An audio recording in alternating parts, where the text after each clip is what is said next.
자, 오늘 본문 말씀 신약성경 마태복음 2장 1절이 되겠습니다.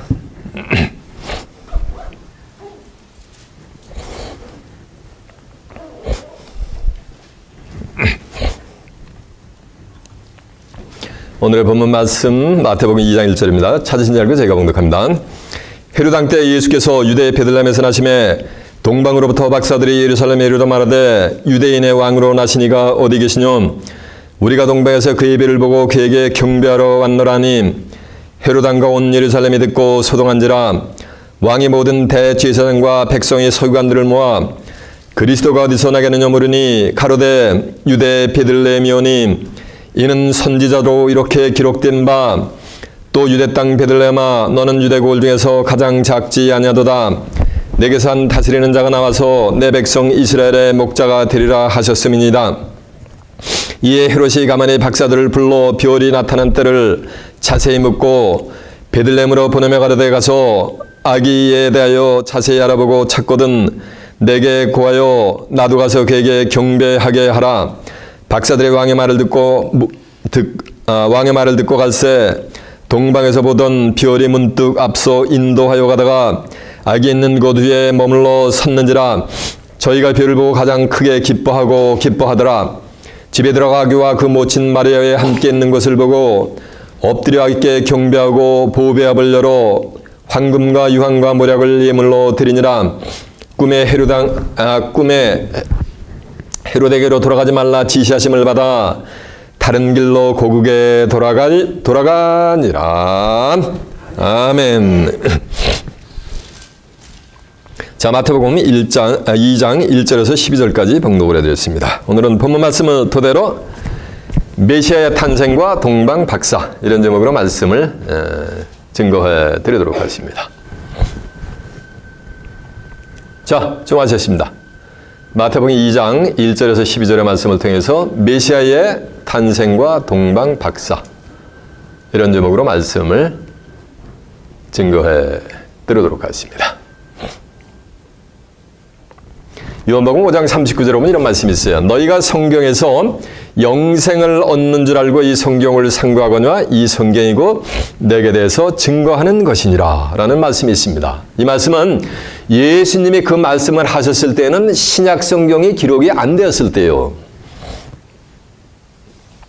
신약 성경이 기록이 안 됐을 때 너희가 성경에서 영생을 얻는 줄 알고 이 성경을 상고하거니와 이 성경이고 내게 대해서 증거하는 말씀이라는 얘기는 구약 성경 전체가 누굴 증거한다는 말씀이야? 예수님을 증거하는 거예요. 구약에서는 하나님의 백성들이 죄를 지면은 범죄를 하면은 작은 죄를 지면은 피들기를 잡고 조금 더 중범죄를 지면은 염소를 잡고 아주 큰 범죄를 하면은 소를 잡아서 속죄 제물로 드립니다.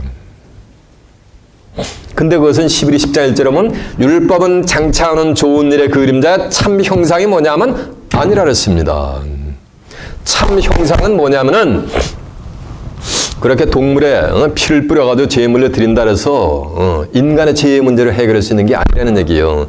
참 형상은 뭐냐면 그리스도가 단번에 속죄 사역을 이뤄서 죄의 문제를 뭐냐면 끝장내는 것에 뭐냐면 그림자라는 거예요. 그래서 마태복음 1장 21절에 보면 예수님이 성탄을 하시기도 전에 아들을 낳으리니 이름을 예수라 하라. 이는 저가 자기 백성을 저희 죄에서 구원해낼 자의 시민이라고 한 줄로 믿습니다. 히브리 10장 12절에도 보면은 그리스도는 죄를 위하여 한 영원한 제사를 드리셨다고 한 줄로 믿습니다. 그래서 죄의 문제를 그리스도를 통해서 만약가 완전히 만약가 해결할 것에 구약에서 짐승의 피를 뿌렸던 것은 뭐냐면 그림자 섀도우였다는 거예요. 이해가 되십니까? 그래서 구약 성경 전체는 딱 한 가지 얘기하는 거예요. 뭘 얘기한다? 이 땅에 죄의 문제를 해결할 누가 성탄하신다? 메시아가 그리스도가 출현할 것을 예고하면서 끝나는 게 구약 성경 전체예요. 왜? 메시아 대신 예수님이 친히 말씀하셨잖아.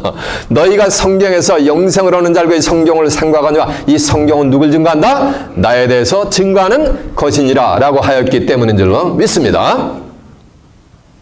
그래서 구약 성경은 전체 하나님의 백성들이 이 땅의 죄의 문제를 해결할 구세주 메시아가 출현할 것을 전부 학수 고대로 하고 있었단 말이에요.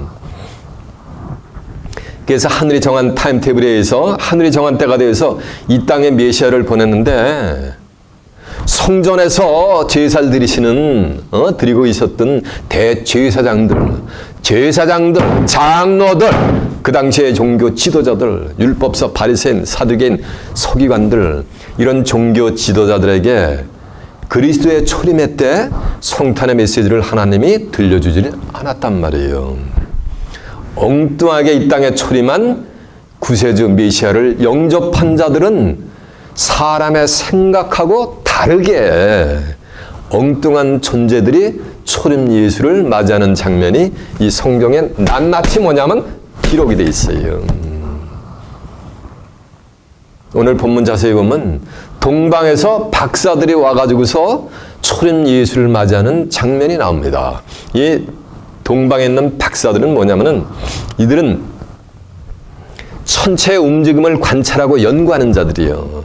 쉽게 얘기하면 별의 움직임을 관찰하고 연구하는 자들이요. 쉽게 얘기하면 뭐냐면 천문학자들이요.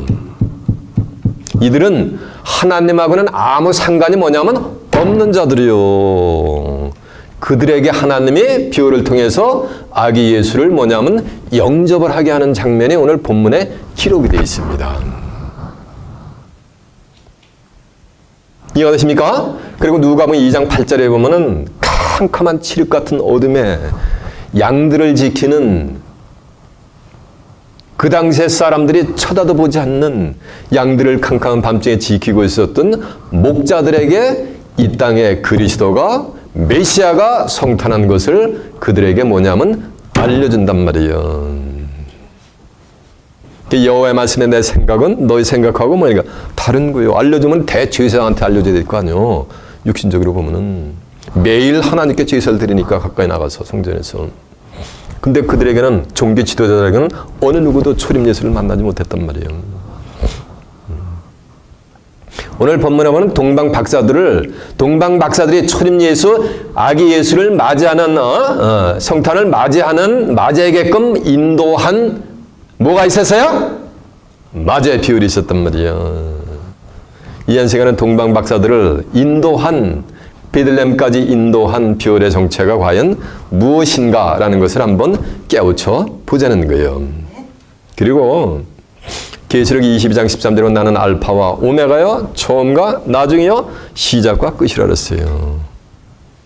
어떠한 자들이 초림한 초림 예수를 만나는 것 속에 또 세상 끝날에 재림하는 재림주를 어떠한 자들이 맞이할까라는 것을 뭐냐면 이 한 시간은 빼우쳐야 되는 거예요. 이해가 됐습니까? 초림 예수 누가 맞이했는가 그거를 끝나는 게 아니라는 얘기예요. 장성한 식물은 장성한 자의 것이니 저희는 지각을 사용함으로 연단을 받아 스스로 선악을 뭐냐면 분별한다 그랬어요. 이해가 되죠? 네. 자, 그 내용을 알아보겠습니다. 본문 마태복음에 한번 가봅니다. 마태복음 2장 본문이 1절입니다.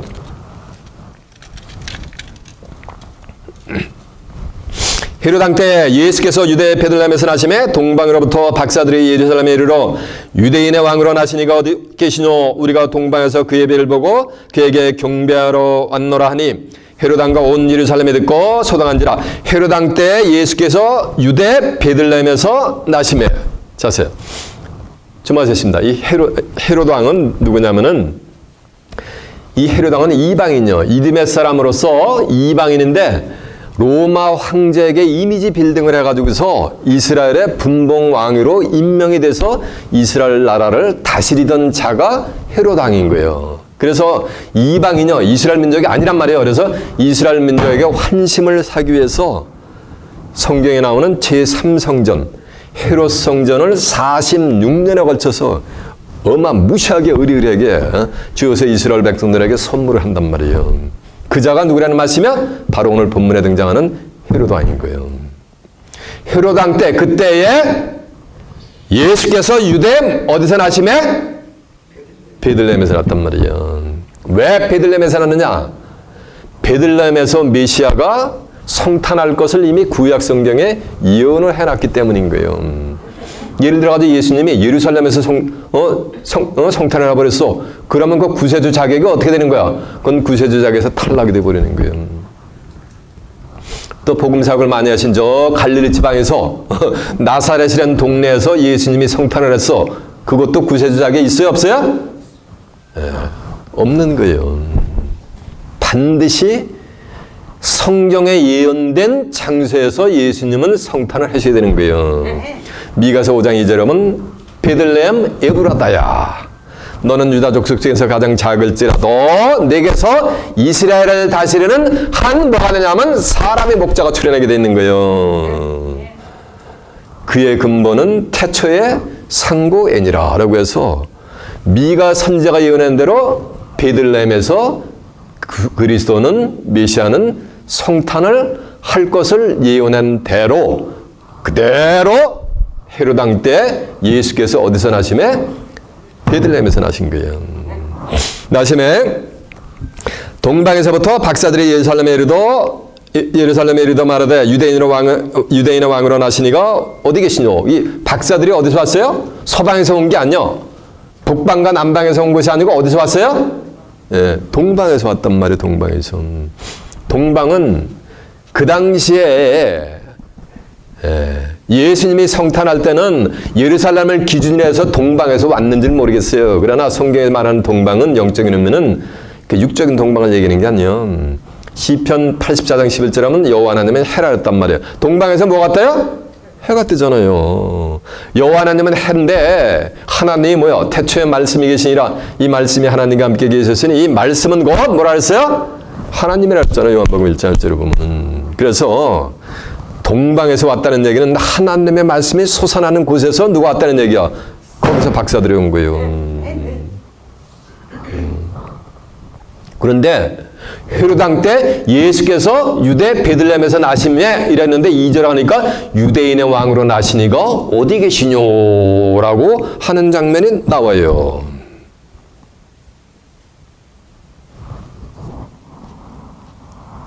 근데 유대인의 왕은 요 말씀을 할 때 동방 박사들이 유대인의 왕은 누구요?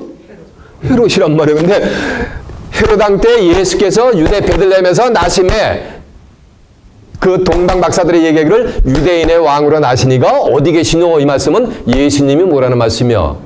유대인, 그냥 왕이 아니야. 누구의 왕? 유대인의 왕이라는 얘기요. 헤롯은 동방 박사들의 눈에는 헤롯은 유대인의 왕이 뭐라는 말씀이야? 아니라는 거예요. 버젓이 헤롯이 왕 노릇을 하고 있는데 동방 박사들이 와가지고서 유대인의 왕으로 나시니까 어디 계시노? 이 말씀은 헤롯 너는 유대인의 왕이 뭐라는 얘기야? 아니라는 얘기예요. 그랬더니 유대인의 때는 또 욕심적인 주의신을 얘기하는다는 거예요.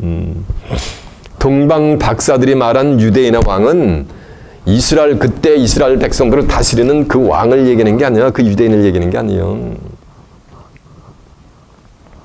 요한복음 4장 22절에 보면 수가성 여인한테 예수님이 이런 말을 해요. 야, 너희는 알지 못하는 것을 예배하고 수가성 여인도 노던 킹덤에 살아가지고서 데이 바이 데이 여호와 하나님을 뭐냐면 경배를 하고 예배를 드렸단 말이에요. 그런데 너희들이 드리는 예배는 아는 예배다, 모르는 예배다. 모르는 예배를 드렸다는 얘기예요.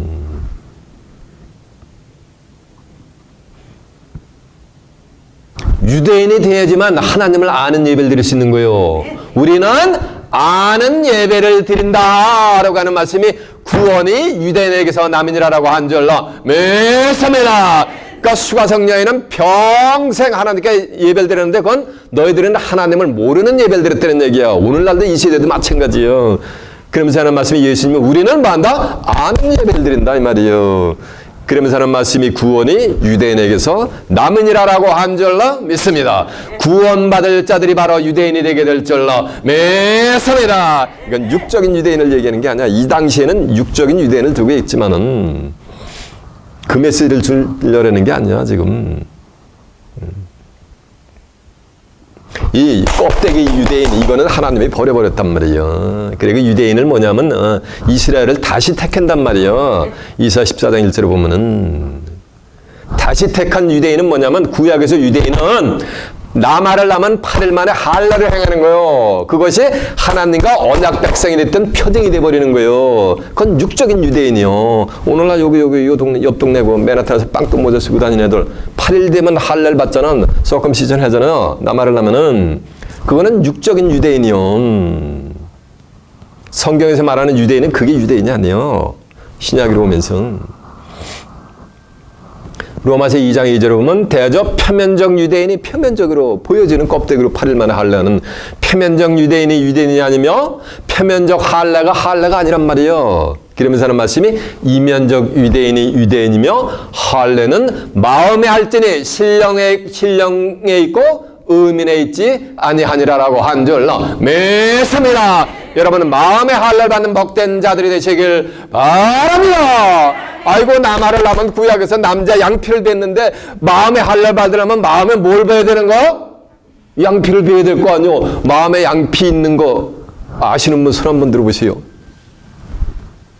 근데 마음에 뭐냐면 양피가 있어. 성경에 보면은 예레미야 4장 4절에 보면 너희는 스스로 할례를 하는데 너희 마음 가죽을 베고 그러니까 뭐 하는 거? 마음에도 뭐가 있는 거? 가죽 양피가 있는 거지. 여호와께 속하라라고 한 줄로 믿습니다. 하나님께 속한 자들이 영적인 뭐가 되는가? 유대인이 되어버리는 거예요. 마음에 뭐를 받은 할례를 받은 너희가 어찌하여 내 말을 듣지 아니하느냐? 내 말을 듣지 아니하면 너희가 하나님께 여호와에 속하지 아니하였기 때문이라라고 한 줄로 믿습니다. 하나님의 말씀을 들려줘도 뭐냐면은 듣지를 않아. 귀를 막아버려. 그거는 마음의 할례를 받은 게 뭐라는 얘기야? 아니라는 거예요. 성경을 통해서 하나님의 말씀을 들려주면은 그거를 만약에 받아들이는 거예요. 아, 이게 잘못된 성경에 이렇게 써있네. 이걸 받아들여야겠다. 아멘! 하고서 뭐 하는가? 받아들이는 그 자체가 뭐 하는가? 그 자체가 뭐냐면 스스로 할례를 행하는 거예요. 구약에서는 남이 할례를 해줬단 말이야. 제사장들이. 근데 영적인 유대인들은 뭐 하는가? 자기 스스로 할례를 하는 거예요. 자기 스스로 마음 가죽을 베야 되는 거예요. 이해가 되십니까? 여러분들 시간 증거되는 말씀 통해서 여러분의 마음 가죽을 전부 베인 줄로 믿습니다. 그래서 하나님과 새 언약이제 헌 언약이 아니고 새 언약의 법을 여러분 마음과 생각에 하나님의 팍 박아놓으셨단 말이에요. 11장 10절에 있는 것 같이. 그래서 하나님께 속한 자들이 된 줄로 믿습니다. 자, 증거 내용 한번 확인해 보세요. 로마서 한번 보세요. 로마서 2장 28절에 몇 페이지냐면요. 242페이지가 되겠습니다.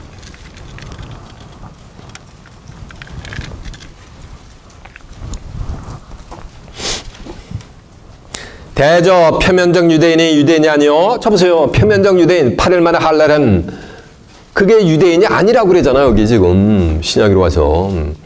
대저 표면적 유대인이 유대인이 아니요. 표면적 육신의 할례가 할례. 육신의 양피를 베는 그 할례가 그거 할례가 아니라는 거 이제. 그러면서 하는 말씀이 오직 이면적 유대인이 유대인이며 할례는 어디 할지니?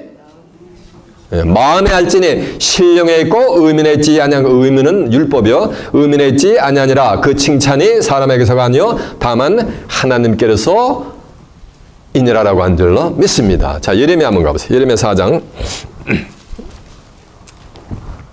4절에 몇 페이지냐면요.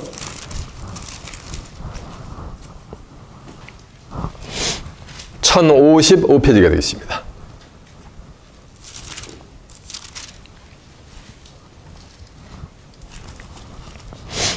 유대인과 예루살렘 거민들아 너희는 스스로 할례를 행하여 누가 하는 거야? 할례는 스스로 행하는 거예요. 예레미야 4장 4절입니다. 유대인과 예루살렘 거민아 너희는 스스로 할례를 행하여 너희 마음 가죽을 베고 나 여호와께 속하라. 그렇지 않으면 너희 행악을 인하여 나의 분노가 불같이 발하여 사르르니 그것을 끌 자가 없느니라라고 한 줄로 믿습니다. 그러니까 마음 가죽을 베고서 여호와께 속하라는 말씀은 여호와께 속한 자들은 전부 뭘 벤 자들이야? 마음 가죽을 벤 자들이지. 마음의 할례를 받은 자들이지. 이들이 유대인인 거예요. 이해가 되십니까? 자, 이제 예레미야 그 뒤에 있어요. 6장 10절 한번 가보세요.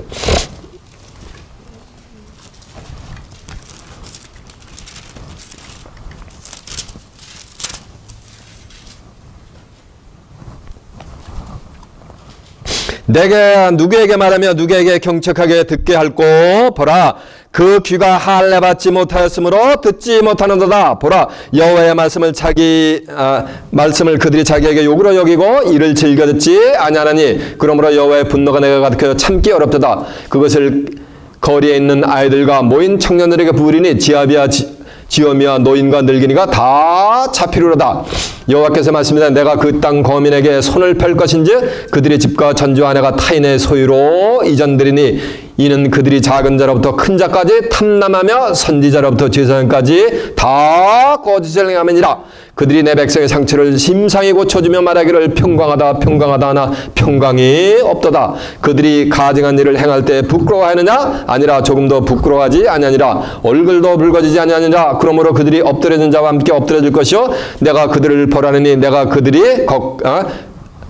그때 그들이 거꾸러지리라. 여호와의 말이니라 라고 한 줄로 믿습니다. 자 보세요. 그래서 마음의 할례를 받지 못해가지고서 여호와께 속하지 아니한 자들은 자 보세요. 또 뭐냐면 그래서 하나님의 말씀을 듣지 못한단 말이에요. 귀의 할례를 받지 못한 거예요. 이해가 되세요? 그러면서 하나님의 백성들을 평강이 없으나 평강이 있다. 평화 한단 말이에요. 교회마다 교단마다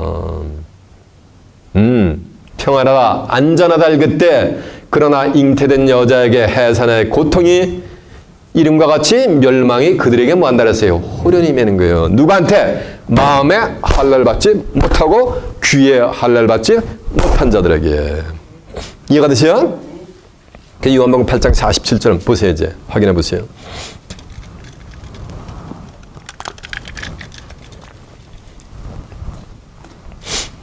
하나님께 속한 자는 하나님의 말씀을 듣나니 너희가 듣지 아니하면 하나님께 속하지 아니하였음이니라 라고 한 절 넘어있습니다. 자, 좀 하세요. 그래서 너희가 마음가짐을 베고 스스로 할례를 행해서 여호와께 속하라 했잖아. 그럼 여호와께 속한 자는 하나님의 말씀 뭐 한다는 거? 듣는다는 거요. 듣는다는 얘기는 모두 또 할례를 받은 거? 귀도 할례를 받은 거지. 그래서 마음과 귀의 할례를 받아서 하나님의 말씀을 들어서 받아들이는 자들이 그들이 유대인인 거예요. 다시 택한 그들이 구원을 받게 된다는 얘기요. 예수님은 그들의 왕이 되게 될 줄로 믿습니다. 마음과 귀에 할례 받지 못한 자들의 왕이 아니라는 거예요. 예수님은. 이해가 되십니까? 그래서 아들을 낳으려니 이름을 예수라 하라. 이는 저가 자기 모든 만민이 아니요. 이는 저가 자기 백성이 유대인이야.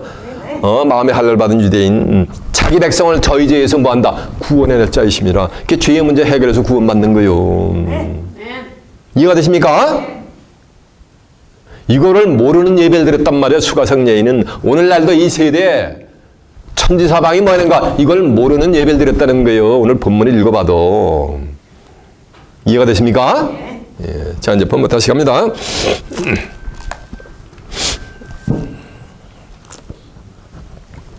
헤롯 때 예수께서 유대의 베들레헴에서 나심에 동방으로부터 박사들이 예루살렘에 이르러 말하되 유대인의 왕으로 나시니가 어디 계시뇨? 우리가 동방에서 그의 배를 보고 그에게 경배하러 왔노라 하니. 그러니까 동방으로부터 박사들이 뭐 하는가? 그의 별이니까 누구의 별이요? 예수님의 별이지. 이해가 되세요? 이들은 동방으로부터 뭐냐면 예수의 별을 보고서 예수님이 성탄한 자리까지 온 거예요. 예수의 별이 동방 박사들을 인도하여 준절로 믿습니다. 그리하여 그들이 초림 예수를 맞이한 줄로 믿습니다. 그러면 그의 별을 통해서 인도함을 받지 않는 자들은 초림 예수를 만날 수가 있어? 없어요? 없어. 대제사장들, 율법사, 바리새인, 사두개인들, 종교 지도자들 그의 별을 통해서 인도함을 받았다 못 받았다? 못 받았다는 거예요. 여러분도 그의 별을 통해서 인도함을 받는 복된 자들이 되시길 바랍니다. 그리하여 이 땅에 이제 재림하시는 재림주를 맞이하는 참 유대인들이 되시길 바랍니다. 아이고 정말 아멘하다 큰일 났네. 여러분 저쪽 밖에 나가서 나 유대인이라고 보세요. 기독교인들이 그 받아들일 수 있어 없어? 아마 얼굴 표정이 달라질 거예요. 이해가 되십니까? 그러나 성경적으로 보면 뭐 하는가? 그들에게 구원이 임하는 거예요. 이건 이제 사견이 아니요. 이해가 되십니까? 말씀이 하나님이요. 천지는 없어도 내가 너에게 이런 말은 율법의 1.1도 땅에 떨어지지 않고 말이니까 성경에 기록된 대로 이루게 될 줄로 믿습니다. 구원 사역을. 그러면 뭐가 되는 거야? 성경 최고의 축복은 뭐가 되는 거야? 유대인이 되어야 되는 거예요. 여러분 신앙생활 7, 80년 해보셨지만은 강단에서 주의 종들로부터 여러분 유대인이 되십시오라는 설교 한 번이라도 들어봤냐고. 이 성경 전체는 뭐냐면 유대인에게 주는 축복이에요. 유대인들만 그 축복을 받게 돼 있어요. 이해가 되십니까? 그래서 예수님은 유대인의 뭐가 되는 거야? 왕이 되신 거예요.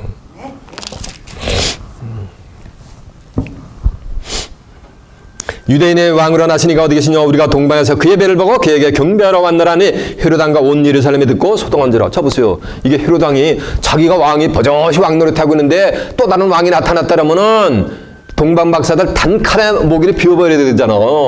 그런데 헤롯 왕과 온 유대 사람들이 듣고 뭐냐면 소동을 했다는 얘기요. 이 말씀은 이 동방 박사들은 예사로운 인물들이 뭐냐는 게 아니었다는 거예요. Could you confirm that noise, please? 그래서 이 동방 박사들은 예사로운 사람 범인들이 아니었다는 거예요. 그게 증명이 된단 말이에요. 그 얘기를 듣고 헤롯 왕 자신도 소동을 하고 예루살렘 거민들이 전부 그냥 소동을 하고 예루살렘의 성전이 그냥 발칵 뒤집혔다는 얘기예요.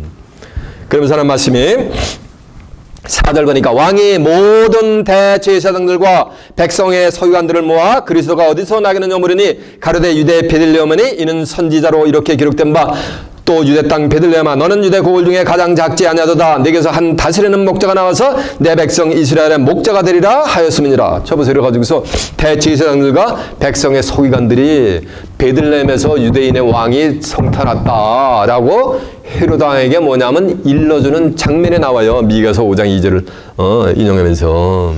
그래서 이 대제사장들과 백성의 서기관들이 헤롯 왕한테 그 사실을 일러줬기 때문에 이제 나중에 가면은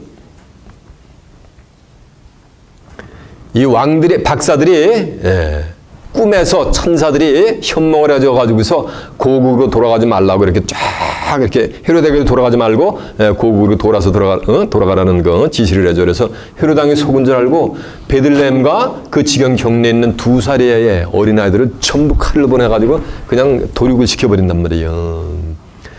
그러면 이 대제사장들과 백성의 서기관들은 뭐에 협조한 놈들이야? 이게 살인 공모자들이요. 이들이 종교 지도자들이 수많은 영화들을 뭐냐는가 살해하는 공모에 가담을 하는 장면이 이렇게 나온단 말이에요. 보세요. 4절 보니까 왕이 모든 대제사장과 백성의 서기관들을 모아 서기관은 뭐냐면 율법학자들이요. 그 성경학자, 성경 하면은 뭐 하면은 달달달달달달 꿰는 자들이요. 근데 그들이 실상은 뭐에 가담을 하는 거야? 살인에만 가담하고 있는 거래요. 미셸을 맞이하는 게 아니고. 가로되 유대 베들레헴은 이는 선지자로 이렇게 기록된 바 또 유대 땅 베들레헴아 너는 유대 고을 중에서 가장 작지 않으다 내게서 한 다스리는 자가 나와서 내 백성 이스라엘의 목자가 되리라 하였음이니라라고 한 절로 믿습니다. 여기서 말하는 이스라엘은 구약의 이스라엘을 얘기하는 게 다시 택한 이스라엘의 뭐가 되는 거야? 목자가 되는 거예요. 이해가 되십니까? 그래서 예수님은 요한복음 10장 10절에 보면은 14절까지 보면은 예수님은 양들을 위해서 목숨을 버리는 선한 뭐냐면 목자로 오셨단 말이에요. 이해가 되십니까? 그래서 그 영적인 다시 택한 이스라엘을 누가 다스린다? 선한 목자 대신 예수님이 뭐한다? 다스리게 된다 이거요. 이렇게 미가 선지자가 예언을 해놓은 거예요.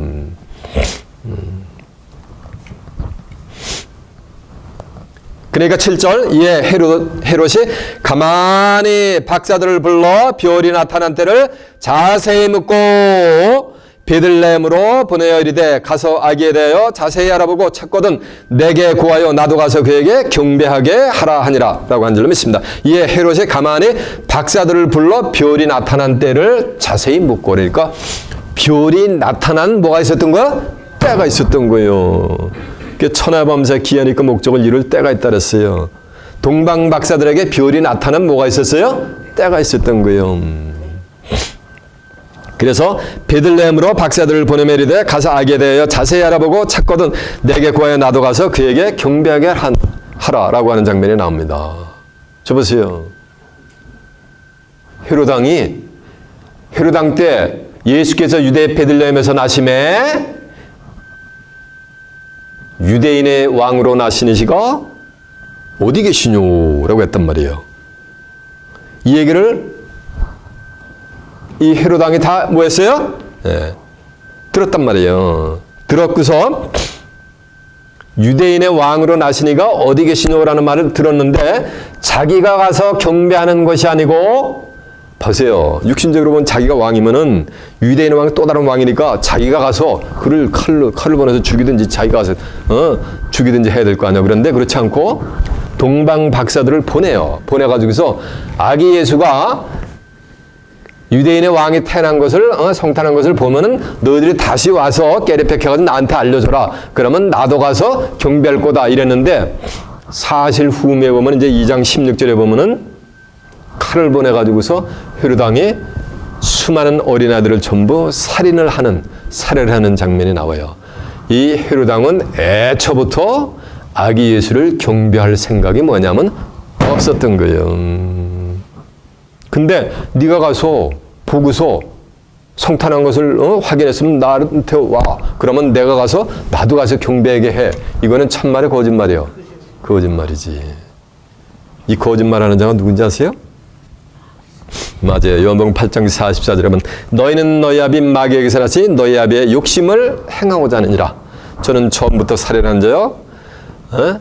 진리가 없으므로 진리에 서질 못하고 거짓을 말할 때마다 제 것으로 말하나니 이는 저가 거짓말장이요 거짓의 아비가 되어 스민이라라고 한 줄로 믿습니다. 이해가 되세요?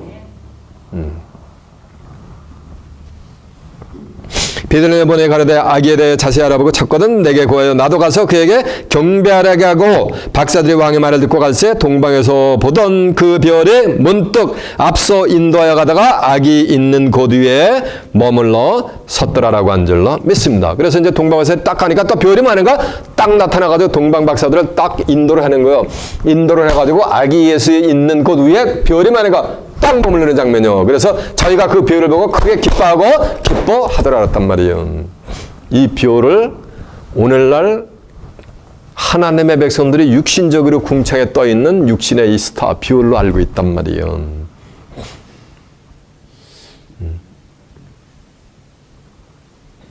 그래서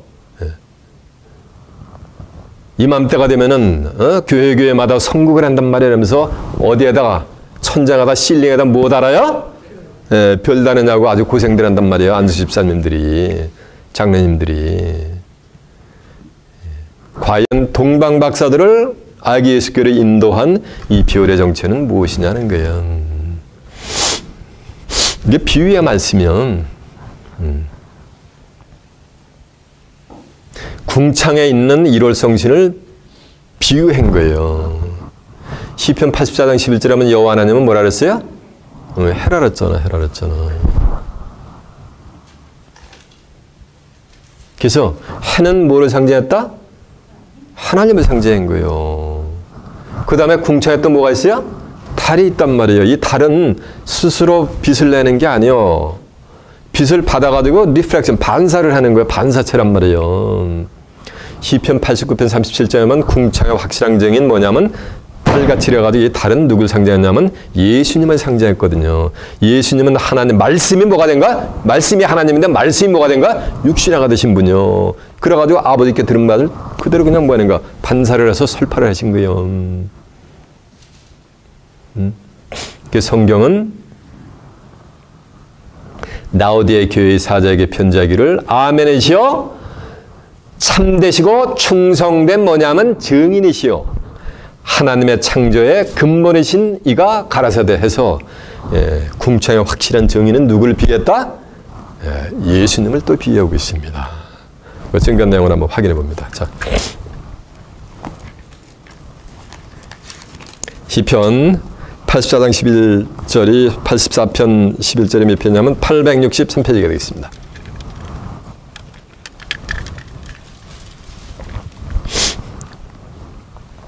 여호와 하나님은 해여 방패시라. 여호와께서 은혜와 평화를 주시며 정직히 행하는 자들에게 좋은 것을 아끼지 아니할 것임이니라. 만군의 여호와여 주께 의지하는 자는 복이 있나이다 라고 한 줄로 믿습니다. 그래서 여호와 하나님은 뭐라 했어요? 해요 그러면서 정직히 행하는 자에게 좋은 것을 아낌없이 주시는 분이 뭐라는 말씀이야? 하나님이란 말이에요. 그래서 해는 누굴 상징한 거다? 하나님을 상징했다 그랬어요. 자, 시편 이제 그 뒤에 있어요. 89편이라고 보세요.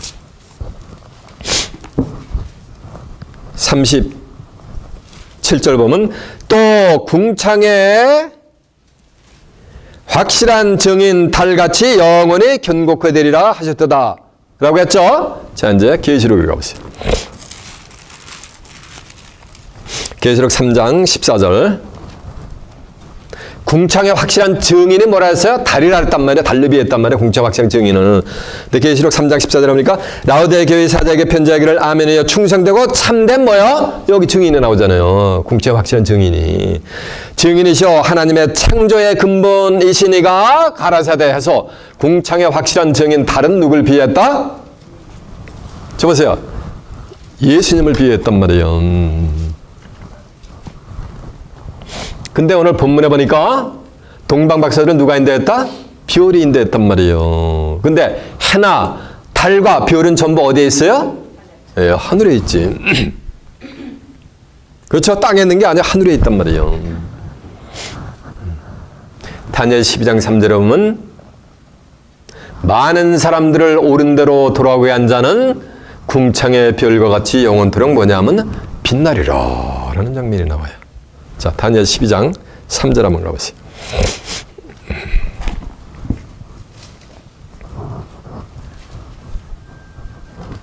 (1절부터) 보면요. 1255페이지요. 다니엘 12장 1절부터 봅니다.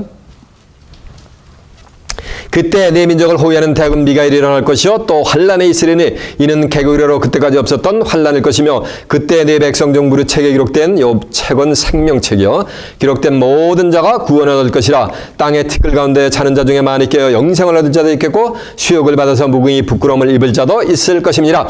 지혜 있는 자는 궁창의 빛과 같이 빛날 것이요 많은 사람을 옳은 대로 돌아오게 한 자는 별과 같이 영원토록 말이라 빛나리라 라고 한 줄로 믿습니다. 그래서 하늘의 지혜를 받은 수많은 사람들을 옳은 대로 하나님의 말씀 가운데로 인도한 자를 뭐 하는 거야? 예, 별로다가 스타로다가 비유하겠는 거예요. 세상에서도 뭐라 해요? 유명한 사람을 그러잖아요. 스타래잖아요. 이쪽에서 스타래. 맞아요. 근데 세상의 스타는 영원해요? 어떻게 돼요? 스타가 됐다가 뭐가 마음대로 안 돼. 그러면 뭐를 먹어. 그죠? 뭘 먹어. 그것도 뭘 먹다가도 또 약발이 안 들어. 그럼 뭐예요? 맞아요. 그 다음엔 킁킁거린데 들이마신대 코로. 그것도 안 돼. 그러면 어떻게 돼요? 이 동네에서 또 찌른데 뭐를. 그렇게 해다 그들의 종착역은 어떻게 되는 거예요? 예, 비참한 길을 간단 말이에요. 세상의 스타는 유한 때.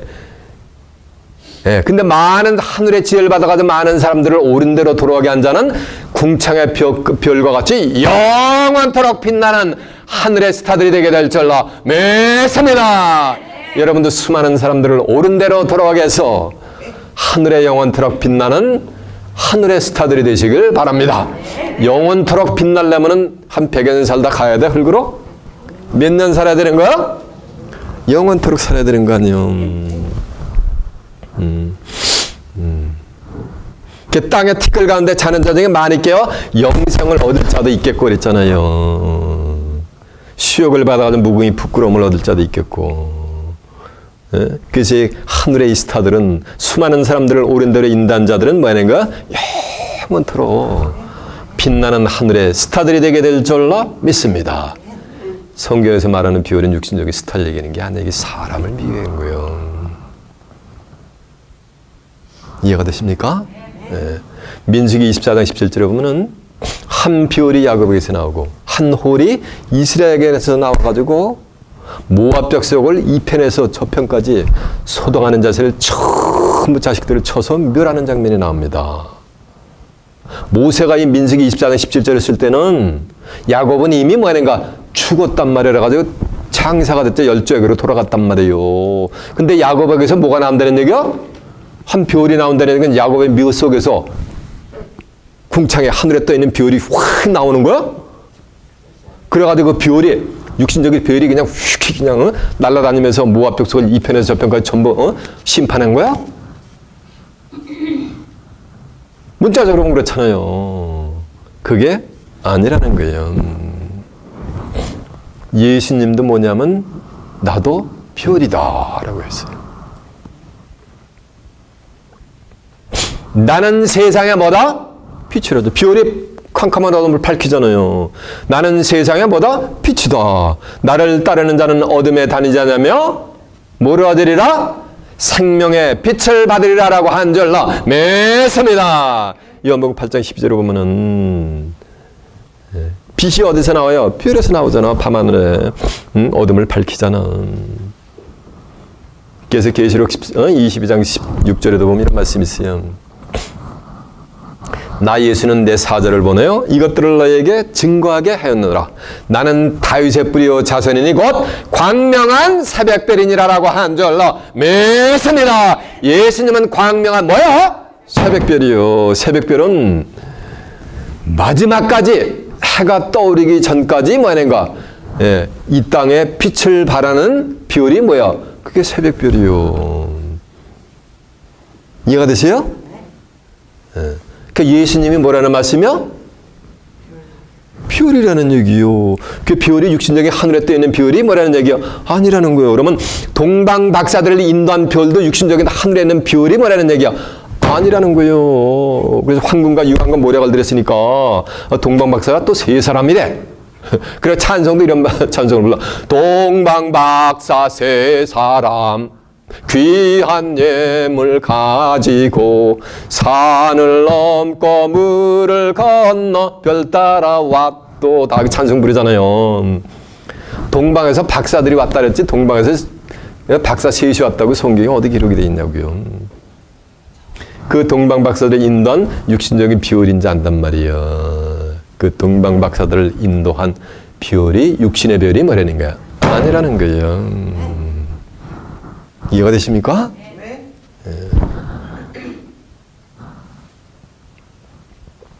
그러니까 예수님이 뭐라 그랬어요? 새벽별이란 말이에요. 근데 세상 끝날이 되면 이제 이기는 자들이 출현해요. 계시록 2장 26절에 하면 이기는 자와 내일을 끝까지 지키는 그에게 내가 만국을 다스리는 권세를 주리니 저희가 철장을 가지고 저희를 다스려 질기를 깨트리는 것과 같이 하리라. 이걸 갖다가 이 이기는 자를 전부 예수 그리스도 이렇게 풀이한단 말이에요. 신학자들이. 전 세계 기독교인이 만국을 철장으로 받을 권세를 받는 이 이기는 자를 지금 지저스 크라이스트 이렇게 풀이한단 말이에요. 어린아이와 같이 들어보세요. 그대로 순수하게 들어보세요. 여러분이 그동안 알고 잘못된 인포메이션은 푸더사이드 옆에 놓고 그대로 순수하게 어린아이의 마음같이 들어보세요. 제가 이 사이트를 해드릴게요. 이기는 자와 내일을 끝까지 지키는 그에게는 내가 만국을 철장으로 다스리는 권세를 주리니 저희를 다스려 질기를 깨트리는 것 같이 하리라. 나도 내 아버지께 받은 것이 그러하도다. 그러니까 예수님이 아버지 되신 하나님으로부터 만국을 철장으로 다스리는 권세를 받아가지고 예수님이 이기는 자에게 준다랬단 말이에요. 그러면 이기는 자가 예수님이면 예수님이 구세주가 이 땅에 몇 명이 출현한 거야? 둘이 출현한 거잖아요. 그 성경에 비춰서 맞아요? 안 맞아요? 참말이에요? 거짓말이에요? 그러니까 거짓말하는 자들은 누구 자녀라? 자, 요한복음 8장 44절 다음 펴보세요. 여러분 두 눈으로 확인시켜 드려야 돼요. 요한복음 8장 44절 160페이지가 되겠습니다.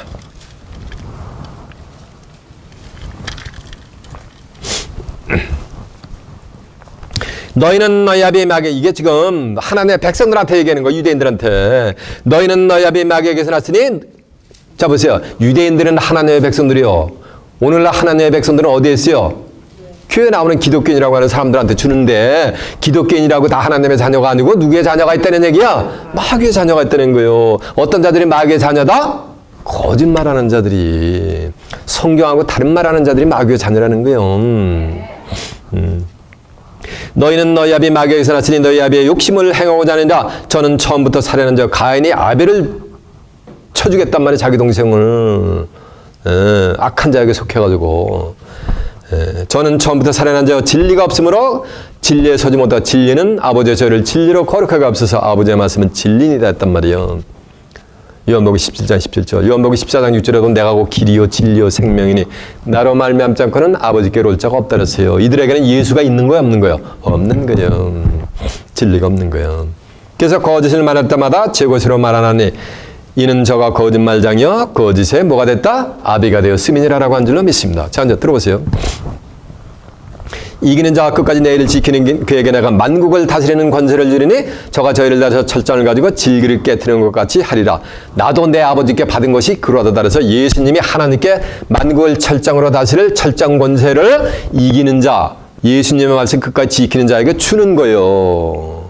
그러면서 하는 말씀이 28절에 보면 또 내가 그에게 새벽별을 주리라.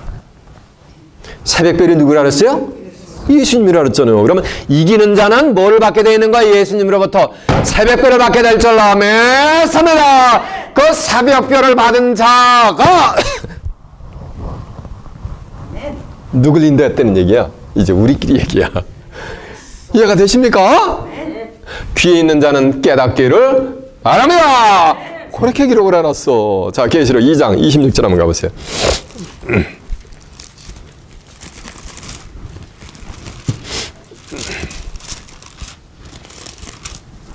계시록 2장 26절입니다.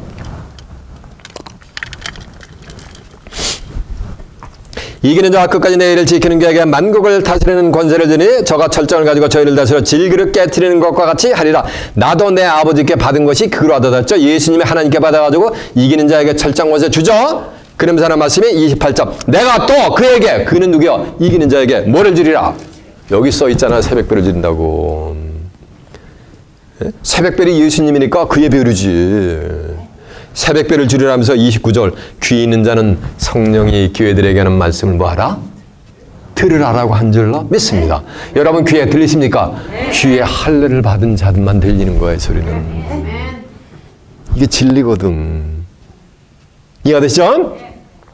그게 육신의 비율이 아닌 거예요. 근데 베드로서 1장 19절에 보면 이런 말씀이 있어요. 우리에게 확실한 예언이 있어. 예언이라는 말씀은 미래에 되어질 내용들, 장래에 이루어질 내용들이요.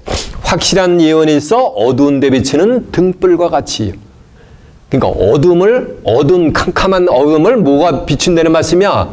확실한 예언이 비춰준다는 얘기요. 등불과 같이 날이 새어 샛별이 너희 마음에 떠오르기까지 이것을 주의하는 것이 가하니라라고 한 줄로 믿습니다. 이 새벽별은 어디에 떠오르는 거야? 바로 예언의 말씀을 통달한 자들의 마음에 떠오른 별이 되었던 줄로 믿습니다. 그러니까 동방박사들이 인도한 비율은 육신의 비율이 아니고 그들의 뭐에? 마음에 떠오른 비율이었던 거예요. 마음에 새벽별이 떠오른 거예요.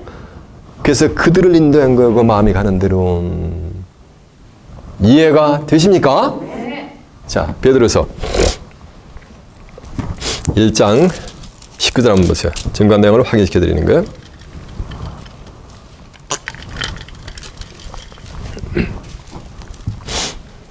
(384페이지입니다) 또 우리에게 더 확실한 예언이 있어 어두운 데 비치는 등불과 같이 날이 새어 샛별이 여기 새벽별이요. 샛별이 너희 마음에 떠오르기까지 너희가 이것을 주의하는 것이 가하니라니까. 이 샛별이 어디에 떠오르는 거야? 육신적으로는 별이요. 샛별이 어디에 떠요? 하늘에 궁창에 뜨잖아요.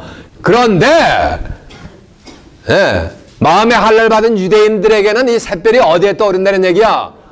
내 마음에 떠오른다는 게 그래서 내 마음을 밝히는 거예요. 이해가 되십니까? 네. 자, 이제 본문 다시 갑니다.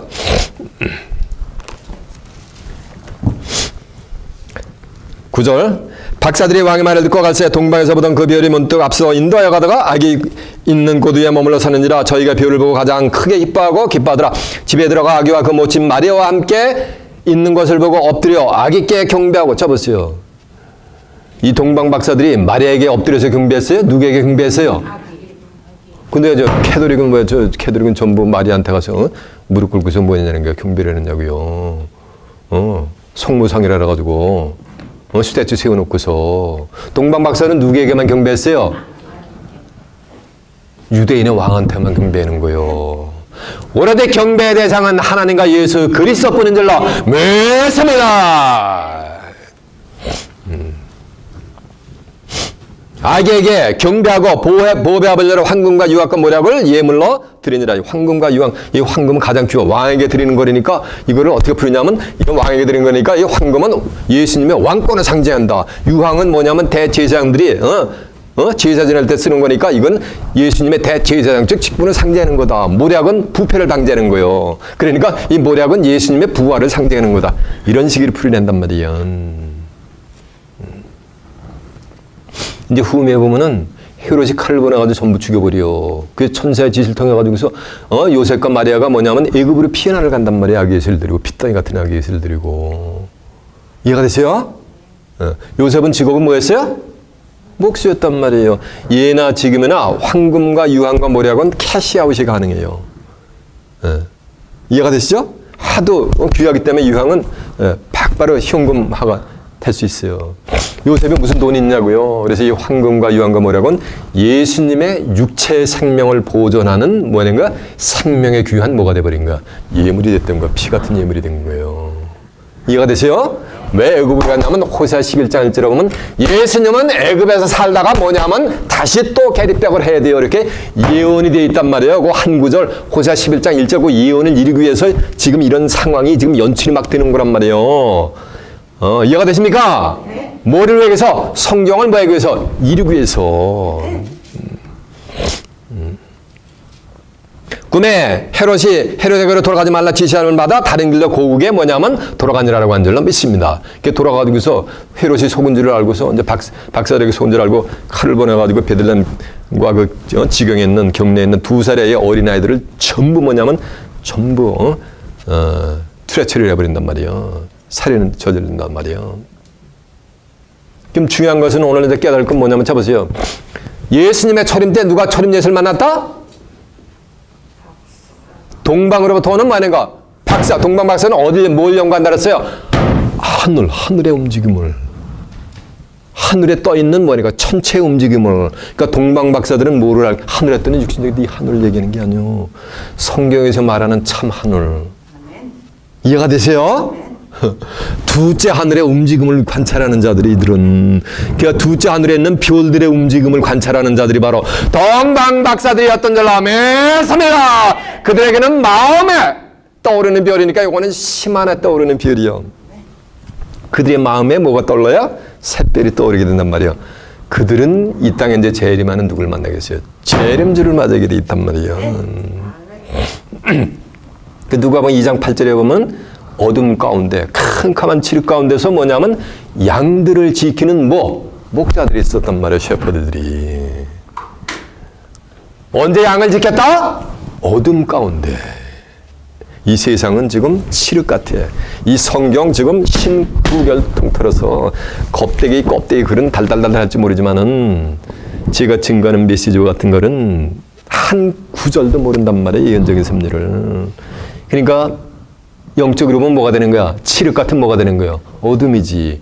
그 어둠에 누굴 지키는 맞아.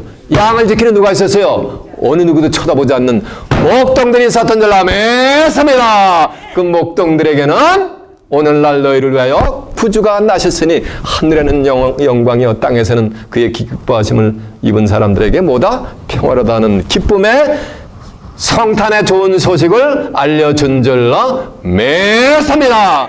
이 목동들도 또한 이 땅에 재림하는 누굴 만나게 됐어요? 재림주를 만나게 됐어요. 누구를 인도해서? 양들을 인도해서. 이해가 됐습니까?